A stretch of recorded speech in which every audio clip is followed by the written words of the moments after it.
अल्हम्दुलिल्लाहि रब्बिल आलमीन वल आक़िबतु लिल मुत्तक़ीन वस्सलातु वस्सलामु अला सय्यिदिल मुरसलीन व ख़ातिमिन नबिय्यीन मुहम्मद व आलिहि व अस्हाबिहि अजमईन अम्मा बअद फ़अऊज़ु बिल्लाहि मिनश शैतानिर रजीम बिस्मिल्लाहिर रहमानिर रहीम वमा कान लिनफ्सिन अन तमूत इल्ला बिइज़्निल्लाहि किताबन मुअज्जला वमन युरिद बद्दुनिया नुअतिही मिनहा वमन युरिद सवाबल आखिरति नुअतिही मिनहा वसनजज़ि शाकिरीन सदक़ल्लाहुल अज़ीम व सदक़ रसूलुहुन नबियुल करीम। अल्लाह ताला जी ज़ात बाबरकात इरशाद फरमायो त न आहे वास्ते कंहिं नफ़्स जे जो मरे, कंहिं जान जे लाइ इहा न आहे जो वक़्त खां अॻु में हुनजे मथां मौत वाक़ियो थिए मगर अल्लाह ताला जे हुकुम सां। ख़ुदा जे इज़न खां सवा कंहिं जे लाइ मौत न आहे। किताब मुअज्जल आहे, उनजो अल्लाह वटि लिखियलु आहे, ख़ुदा वटि लिखियलु आहे। जॾहिं उहो टाइम थींदो, उहो वक़्तु ईंदो, उनजे मथां मौत वाक़ियो थी। जॾहिं अल्लाह जी ज़ात बाबरकात वटि इहा शइ लिखियलु आहे त वक़्त खां अॻु में इहो वाक़ियो नथो थी सघे। जे लिखियलु आहे त उन वक़्त में वाक़ियो थी सघे थो। इहो लाज़िम न आहे त तूं जंग जे मैदान ते वञ, तूं अल्लाह जी राह में जिहाद कर ऐं तूं यकीन करे वञ त मां इन जॻह ते शहीद थींदुसि, न बि थी सघे थो। तूं पंहिंजे घर में महफ़ूज़ कोटनि किलनि में वेठो हुजी ऐं ईअं सम्झी त मां महफ़ूज़ आहियां, मूंखे केरु नथो मारे सघे, मूं ते मौत वाक़ियो नथो थी सघे, इहो बि बिल्कुलु ग़लति। लाज़िम आहे त अल्लाह ताला जी ज़ात बाबरकात जेको बाने जे लाइ वक़्तु मुक़ररु फरमाए, किताब मुअज्जल मां मुराद लिखत आहे। अल्लाह इहो लिखी छॾियो आहे, हिन जी ज़िंदगी हेतिरी आहे, हिन जी उमिरि हेतिरी आहे, हिन जो वक़्तु एतिरो आहे।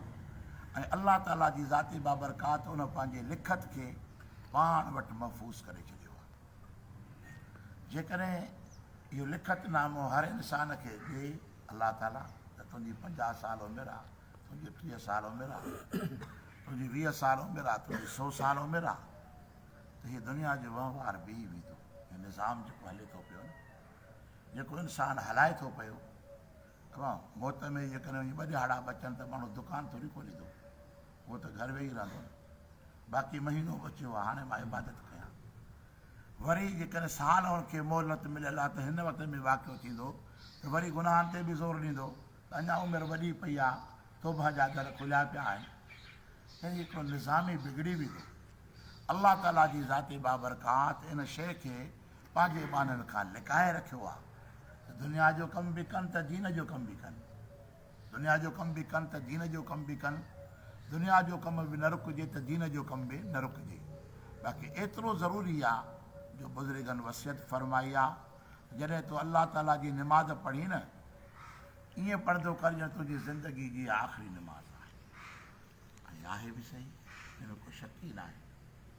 तोखे ख़बर आहे त अॻिते छा थींदो, हिन वक़्त खां पोइ छा आहे, अल्लाह जे वटि लिखियलु आहे। लेकिन रब जी बारगाह जे वेझे थियण जे लाइ बि मौत हिकिड़ो ज़रियो आहे। मौत अल्लाह जे क़रीब करे थो पियो, ख़ुदा जी बंदगी जे तरफ़ ॾे मौत असांखे दावत ॾिए थो पियो। माना त इहो राज़ पाण रब करीम जेको पाण वटि रखियो आहे, उन राज़ इन करे रखियो आहे त जीअं बानो मुंहिंजे तरफ़ ॾे त छो थिए। हज़रत उम्मुल मोमिनीन आयशा सिद्दीक़ा रज़ियल्लाहु ताला अन्हा वटि हिकिड़ी औरत आई ऐं पंहिंजी दिलि जी सख़्तीअ जी ॻाल्हि कयई त मूं में रहम घटि आहे। हज़रत उम्मुल मोमिनीन आयशा सिद्दीक़ा रज़ियल्लाहु ताला अन्हा खे फरमायो त तूं मौत खे कसरत सां यादि कंदी कर, मौत खे घणो यादि कर त तुंहिंजे दिलि में नरमी पैदा थी पए। सख़्तु मिज़ाज छो आहियूं जो असां पंहिंजे आक़िबत खां, पंहिंजे मौत खां बेख़बर आहियूं। असांखे असां मां नेकी इन करे नथी थिए जो असां पंहिंजे अंजाम खां बेख़बर आहियूं। ऐं अल्लाह ताला जी ज़ात बाबरकात अॻिते इरशाद फरमायो वमन युरिद सवाब दुनिया नुअतिही मिनहा वमन युरिद सवाबल आख़िरत नुअतिही मिनहा। रब तो फरमाए त जेको इरादो करे थो दुनिया जी भलाईअ जो त असां हुनखे इहो ॾियूं था। ऐं जेको आख़िरत जो इरादो करे थो भलाईअ जो त आख़िरत जो ॾियूं था असां। यानी अलाह ताला जी ज़ाती बाबरकात वटि इनकार आहे ई कोन। न त फर्ज़ जे करे दुनिया जे लाइ तूं लोड़ी थो पियो, दुनिया जे हुसूल जी जंग में लॻो पियो आहे, त रब फरमाए थो मां इहो असां बि तोखे इहो ॾींदासीं।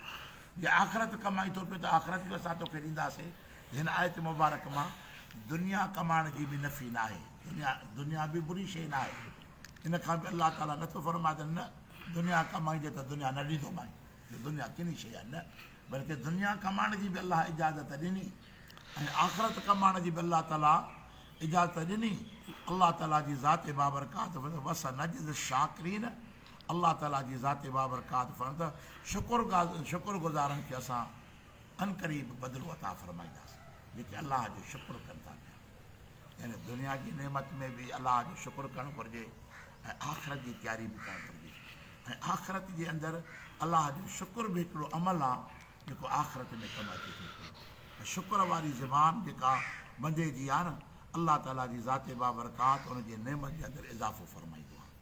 वकाइम मिन नबीयन कातल मअहू रिब्बियून कसीरुन फमा वहनू लिमा असाबहुम फी सबीलिल्लाह वदअफू वमस्तकानू वल्लाहु युहिब्बुस साबिरीन।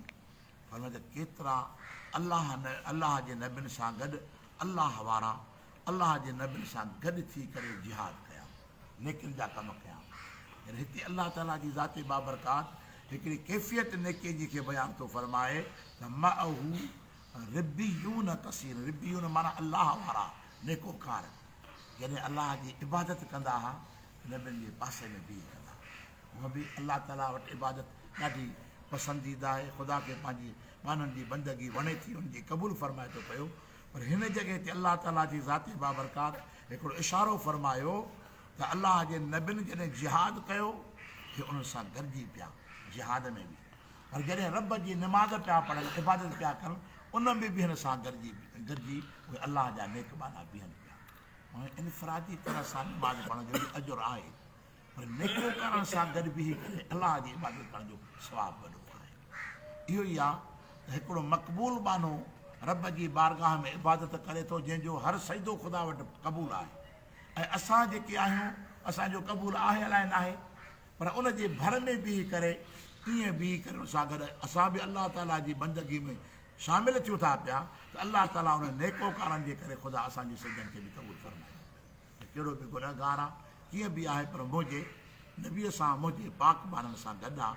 रब करीम जी ज़ाते बाबरकात इरशाद फरमायो फमा वहनू, कोई सुस्ती न कया, इज़ा असाबहुम फी सबीलिल्लाह, यानी अल्लाह जे रस्ते में उन्हनि खे तकलीफ़ूं पहुचूं, यानी ज़ख़्मी थी पिया, या रब जी राह में माल जी तंगी थी पई, घर में कमाइण वारो न हूंदो, मुड़ुसु जिहाद ते वियो आहे त थोरो माल जी कमी थींदी न।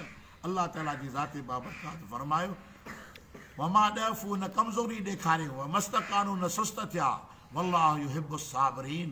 अल्लाह ताला जी ज़ाते बाबरकात अहिड़नि सब्र कंदड़नि सां मुहबत फरमाए थो पियो। यानी अल्लाह जे नबियुनि जी दावत खे क़बूल कयूं, अल्लाह जे रसूल सां गॾु हली पिया। इहो न सोचियूं त घर छॾे वेंदासीं, पोयां अयाल आहे इन जी किफ़ाल, छो जो जिहाद जो हुकुम ॿियो आहे, हज जो हुकुम ॿियो आहे। हज में ईअं थींदो आहे माण्हू पूरो ख़र्चु ॾेई पोइ निकिरे, पर जिहाद हिकु अहिड़ी एमरजेंसी आहे जेका इंसान जे मथां अची थी पई, उनखे घर संभालणु, बचा संभालणु ऐं पंहिंजो माल संभालण जो मौक़ो नथो मिले। हीअं सॾु थिए त जवान तयारु हुजे ऐं लबैक चई करे अल्लाह जे रस्ते ते हली पए।